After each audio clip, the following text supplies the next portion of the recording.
Con su permiso, señor presidente, bienvenido, señor secretario de Hacienda y Crédito Público. Es un gusto tenerlo en esta glosa del informe en el Senado de la República. Muy buenas tardes a todos.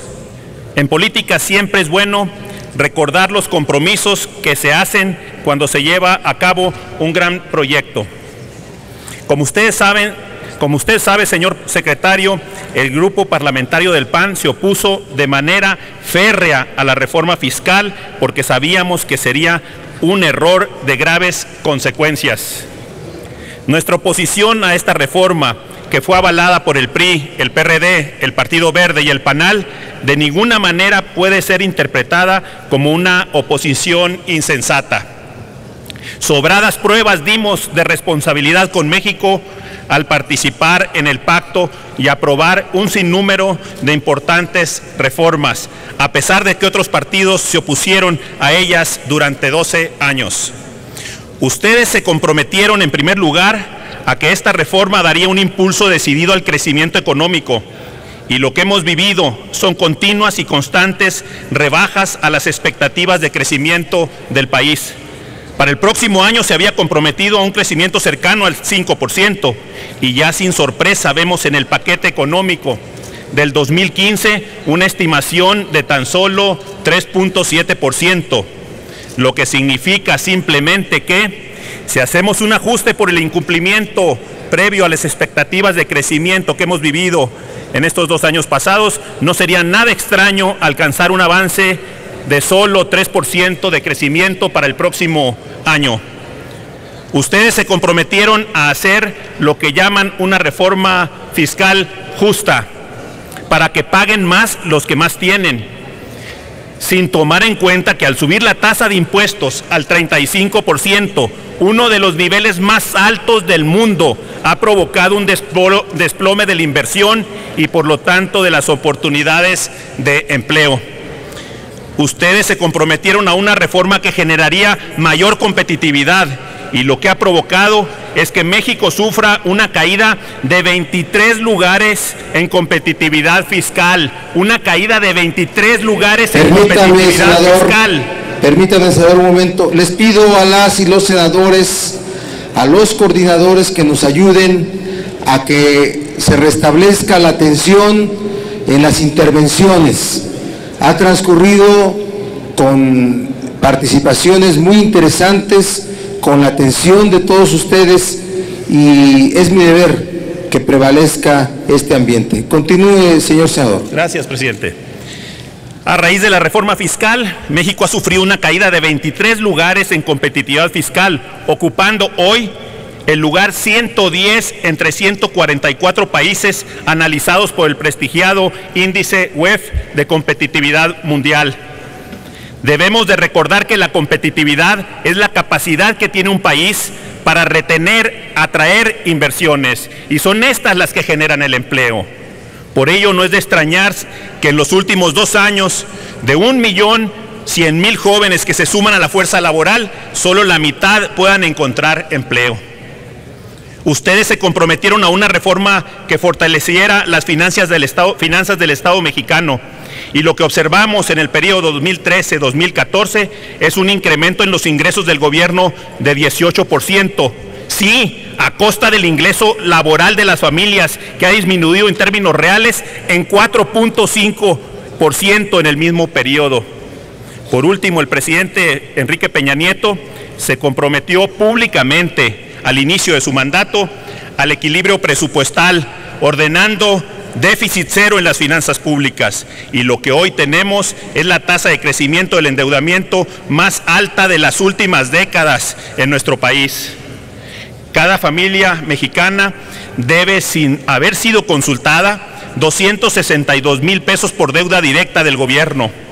Y sumando las deudas por pensiones de los sistemas públicos, el pasivo por cada familia mexicana alcanza los 600,000 pesos. Con estas cifras se está poniendo en riesgo la estabilidad financiera alcanzada en los últimos gobiernos panistas.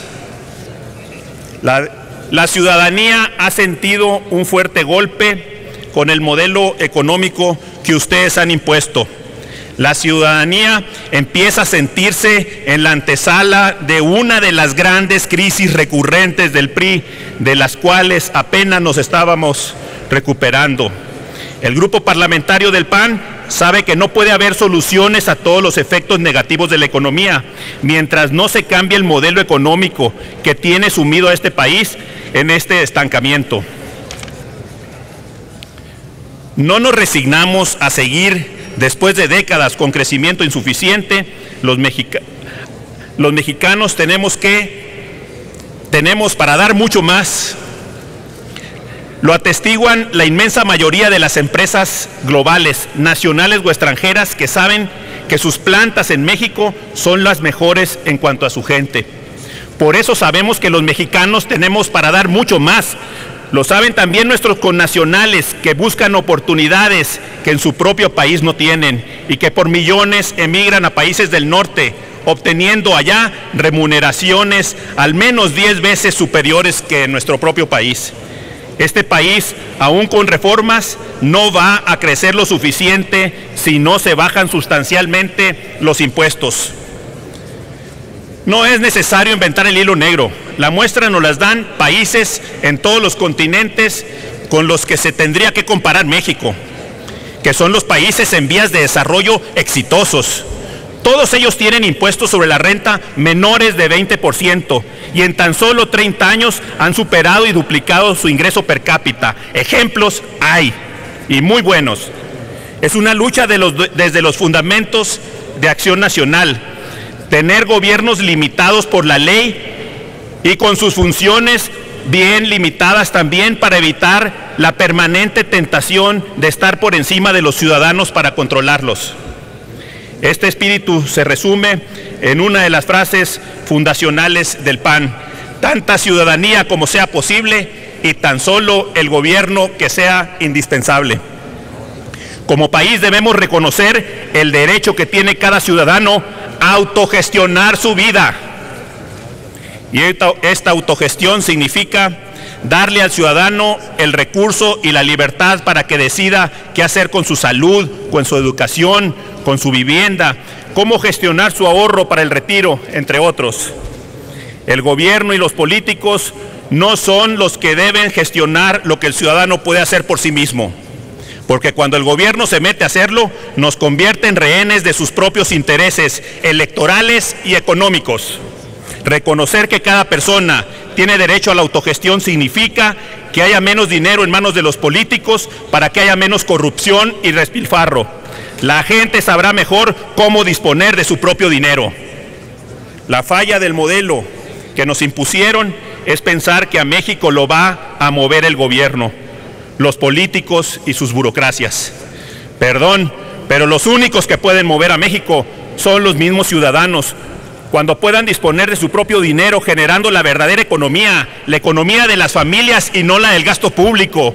A México también lo van a mover los emprendedores, quienes al buscar el beneficio de sus propias inversiones generan la economía del empleo, porque empleo y buenos ingresos es lo que necesita la gente. A los ciudadanos, especialmente a los más pobres, no les conviene darle sus recursos en impuestos al gobierno, aunque les prometan programas sociales diseñados solo para capturar electores.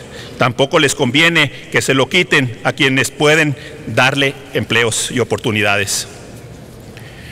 Solo como una dramática muestra de esta realidad, menciono los datos que publicó Sergio Sarmiento en su columna de esta semana.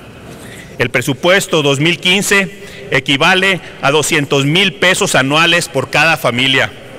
En los últimos 20 años el gasto social se ha multiplicado 20 veces y las familias en pobreza se han mantenido en el mismo doloroso nivel de 52%.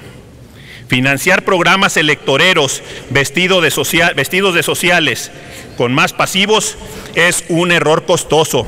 Por lo tanto, lo que se debe hacer es un presupuesto equilibrado con cero déficit, para lo cual ahora sí el gobierno tiene que apretarse el cinturón y reducir su gasto público, donde hay mucha tela por cortar. Si no creen, señor secretario, que urge cambiar de modelo y prefieren seguir en el pasado, entonces dígame, ¿Por qué no podemos crecer? ¿Por qué no somos competitivos? ¿Por qué mientras más gasta el gobierno hay más pobres en nuestro país? No es una respuesta difícil. No hemos crecido porque ustedes siguen creyendo que la economía la debe de manejar el gobierno y no los ciudadanos. Tan simple como eso. Señor secretario, el país ya no aguanta un año más de presupuesto inercial, de más déficit, de más deuda, de bajo crecimiento, de falta de empleo y competitividad. Usted es economista, usted lo sabe. La deuda de hoy son los impuestos del mañana. Si hoy con una tasa tributaria del 35% no puede sostener su presupuesto, ¿por qué sí podrán sostenerlo las generaciones futuras a quienes ustedes hoy están endeudando y sin preguntarles si quieren esa deuda o no? Es la generación de nuestros hijos.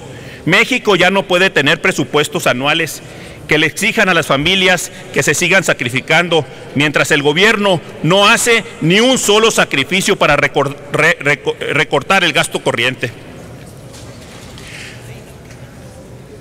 Hago un llamado a todos los partidos de oposición y del PRI mismo para que nos unamos en una contrarreforma fiscal. Sí, una contrarreforma fiscal. Si ya logramos ponernos de acuerdo y transformar muchas inercias del país con las reformas estructurales que impulsamos desde el legislativo, también podemos ser capaces de corregir el rumbo de la mala economía que hoy sufren las familias mexicanas. Todavía es tiempo de enderezar el rumbo. Unámonos por México y tengamos la esperanza de que el gobierno federal escuche, dejándose aconsejar y viendo la realidad. Vayamos por una visión económica que no sea una losa aplastante para los mexicanos que solo quieren trabajar y que no les arrebaten el fruto de su trabajo. Los ciudadanos no esperan un gobierno que los mueva. Los ciudadanos esperan un gobierno que les permita moverse por sí mismos, producir, trabajar y llevar sustento a sus familias. Solo los ciudadanos pueden mover a México.